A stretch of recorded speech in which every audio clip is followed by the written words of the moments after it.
The dreaded power outage, one of our worst nightmares as reef keepers. Welcome back once again to Niagara Fire Corals. My name's Steve, and today I'm going to walk you through what I've done in my home to make sure my tank is not going to have issues in the next power outage. Alright, so I thought I'd start right here at the heart of the operation, which is in here. This is not a doghouse for Drake. He likes to sit over there, and he doesn't come outside when it's damp and raining like it is today. This is the heart of the whole backup power I have, and we'll open this up and we'll have a look inside. So come on in for a closer look. All right, so I've opened it up, and as you can see there, I have a 10,000 watt Furman generator in there. This is the exhaust side.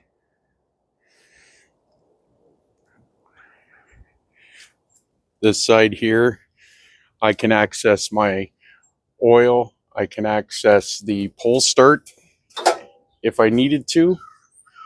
But this is, Drake, it's not for you, buddy. This is a electric start.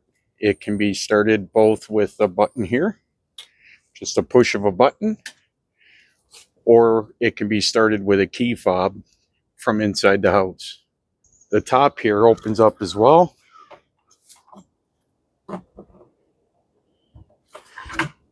So we can access for fuel. I can access the plug inside. So that's a 50 amp box, runs through conduit underneath of the deck and into the house. This is the heart of the unit. And now we'll head inside and I'll show you guys what we got going on in there and how I've broken this down for the house. All right, guys, so we're back inside where it's nice and warm and dry. We're in the sump room, and I'm going to explain to you what you're going to see in the room on the other side of this wall, which is the furnace room. That's where the power from the generator comes into. I just wanted to explain this portion so you'd understand what you're going to see over there. And that is these two plugs right here. They're both GFIs. So I don't have to worry about getting electrocuted. I don't have to worry about issues with shorts in the tank. Both these plugs, I ran these when I moved into this home, when I was setting up this tank. This one would be the east plug. This is the west plug, because that way is north. This is on a circuit all by itself. This plug goes directly to its own circuit, as does this one. There's nothing else on these circuits with these except for my tank. So I have everything running off of these two, with the exception of my gyres that are in the display tank. They are on a separate circuit.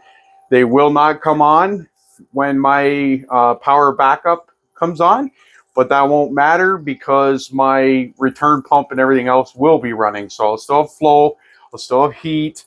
I just won't have those power heads. And the other thing that is not on my Apex and this setup is my radions. My radions are also on a separate circuit. That's not going to matter because the T5's on the display, and all the Orphic OR3 bars are all on the Apex as well. So they will be on for the display, and all the lighting and everything that happens in here with these frag tanks is also on the Apex. So everything that you see in this room and the display will all work except for my gyres and my radions. Okay, so I'm going to take you guys into the next room where the power comes into, and I'll show you guys what I've done over there and how everything works, okay? All right, guys, so we're now in my furnace room. This is where my furnace hot water tank is, and of course my electrical panels. So this is where the 50 amps comes in from my generator outside. And as you can see, I have a automatic transfer switch. It's wired into that automatic transfer switch, which then goes up to this secondary panel. And you can see on that panel there, I still have the west and east aquarium plugs are on their own. I also have my hot water tank on there because if you've looked at my previous videos, you'll know that I heat my entire system. I use my gas hot water heater to heat my system. I will attach that video at the end of this one. If you haven't seen it, you'll be able to watch it there. And of course, my furnace. I want to keep my family warm. And then our main living space, we will still be able to watch TV. We'll still have lights. We'll still have Wi-Fi. You know, all the, as we call, necessities of life. So that's where everything comes into. I can still add a couple of more circuits into that panel up there. You can see at the very top there, I still have a blank. I just haven't done it yet. I'm a bit of a procrastinator when it comes to this. This has been set up now for about 8 months. I haven't had to use it yet in an emergency, but I have tested it. Everything works great. But this is where it comes into, guys. And I strongly suggest, I know there's a lot of people out there that they just wire these generators directly to their panel. I did not want to do that. The last thing I want to do is have stray voltage go back out to the lines and injure somebody that's out there that's trying to help you get your power back. The transfer switch, that's what it's for. There is no chance of power backfeeding from my generator to the road. Okay, so guys, if you're going to do this, spend the extra little bit of money and do it with a transfer switch. Don't wire it direct to your panel and chance hurting somebody that's out there trying to help you. Okay? All right, guys, just to give you a quick rundown of exactly how this system works, I'll show you here on the panel. As you can see there where it says generator plug, or generator panel, sorry. That is a double pole 50. That is what feeds the panel over here when my regular power is working. All right, it goes into the transfer switch. And the easiest way for me to explain it is it's almost like there's two power blocks in there. So the one that's coming off that double pole 50 is powering that block. And then, of course, you can see the wire here. This is what's coming in from outside from the generator. That would be feeding the other side of the transfer switch. So essentially like the other block. Okay? And in the event of a power outage, the one that's normally fed from my panel would drop out. Once we start the generator outside, the other one would kick in. That one would start feeding that upper panel, and I would have power again to all of those. But because that other block that is normally fed from my panel drops out, there's no way for power to get from the transfer switch back to my main panel and out to the road.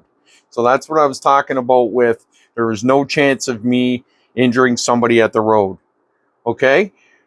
And then when the power was to come back on, the transfer switch would continue running off the generator. If I wasn't here, it would keep running. Once somebody physically goes out and shuts the generator down, or say the generator ran out of gas and stopped, the block that's being fed from the generator would drop out, and the one coming from my panel that would now have power from the street again would kick back in. So there's no chance of the two being on at the same time. It's one or the other. And that is why the transfer switch is so important. You don't have to worry about, that issue with, injuring somebody at the road, or you're feeding power into your panel and you haven't shut certain things on or off correctly, and the power comes back on and bang, you wipe out your generator. So that's basically how this system works. It's a vague breakdown, but it gives you the general idea of how it works. So I just thought I'd throw that in so you guys knew, and that's it. I will say this whole video is based around, this is a more budget-friendly way for you to have, some emergency backup power. No, that generator will not power my entire house. Pretty close to, but it won't power my entire house. I could power a lot more off of it than I am, but I realize I could have went out and I could have gotten one of the emergency backup systems like a Generac, but unfortunately it was not in my budget. I did look into it. It was going to cost me anywhere from 15 to 18,000 to put a Generac system in my house.